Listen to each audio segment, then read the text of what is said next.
हे guys welcome back to channel.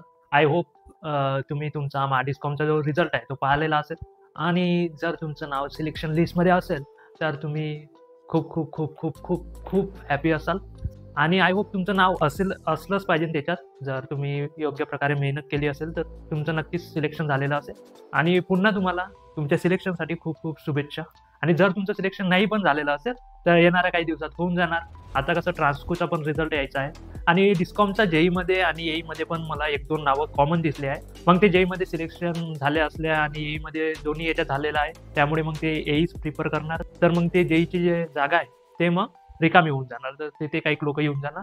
आणि बाकी मग ट्रान्सकोचा पण रिझल्ट लागेल. मग डिस्कॉमचे ट्रान्सको इन केस गेले म्हणजे जाणारच मोस्ट ऑफ द स्टुडंट, तर मग त्या पण जागा खाली होणार. तर मग एईमध्ये पण वेटिंग क्लिअर होऊन जाईल, म्हणजे वेटिंग लागेल आणखी.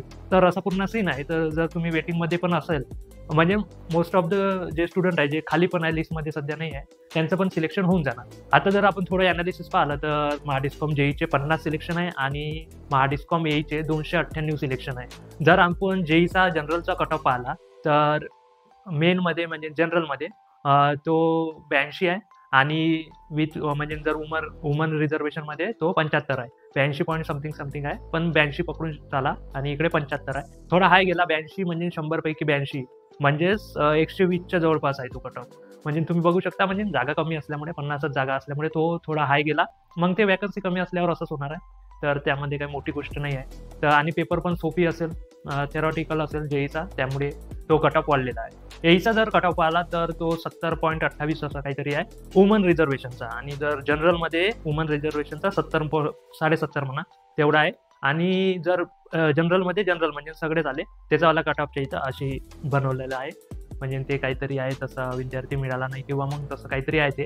तरी मग तुम्ही 70 तिकडे आहे ते इकडे 71-72 म्हणू शकता की जनरलचा कट ऑफ लागलेला असेल.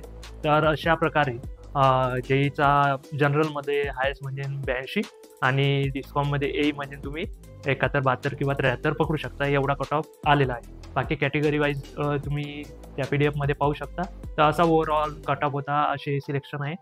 मोस्ट ऑफ दी वेटिंग वगैरे क्लिअर होऊन जाईल आणि मोस्ट ऑफ द स्टुडंटचं सिलेक्शन होऊन जाईल. आता 298 प्लस 50 म्हणजे 350, 350, 348 लोकांचं सिलेक्शन झालं महाडिस्कॉममध्ये आणि बाकी 419 तिकडे आहे. तर जवळपास 800-900च्या जवळपास सिलेक्शन होणार आहे यावर्षी. आणि बाकी छोटे मोठे ज्या एक्झाम आहे त्याच्यामध्ये म्हणजे जवळपास 1000 लोकांचं सिलेक्शन होऊन जाईल 2025 मध्ये. तर तुमचं जर सिलेक्शन नाही झालेलं असेल तर येणाऱ्या एक्झाममध्ये तुमचं सिलेक्शन होऊन जाईल. थोडाफार अभ्यास तुम्ही कंटिन्यू राहूच द्या. जर तुम्ही काठावर असेल तर, आता मागं असेल तर डायरेक्ट पुढे थोडी येणार आहे. तर मग तुम्ही मागं असेल तर कमसे कम काठावर यायचा प्रयत्न करा. काठावर आले की मग इकडे येऊन जाता तुम्ही सिलेक्शनमध्ये. तर असं होतं महाडिस्कॉममध्ये. पुन्हा तुमचं ज्यांचं सिलेक्शन झालं आहे त्यांना हार्दिक शुभेच्छा. तर जर तुम्ही अजूनपर्यंत आपल्या चॅनलला सबस्क्राईब नसेल केलं तर सबस्क्राईब करून द्या आणि या व्हिडिओला लाईक करून द्या आणखी नवनवीन व्हिडिओ पाहण्यासाठी. तर भेटूया नेक्स्ट व्हिडिओमध्ये. त्यापर्यंत जय हिंद, जय महाराष्ट्र.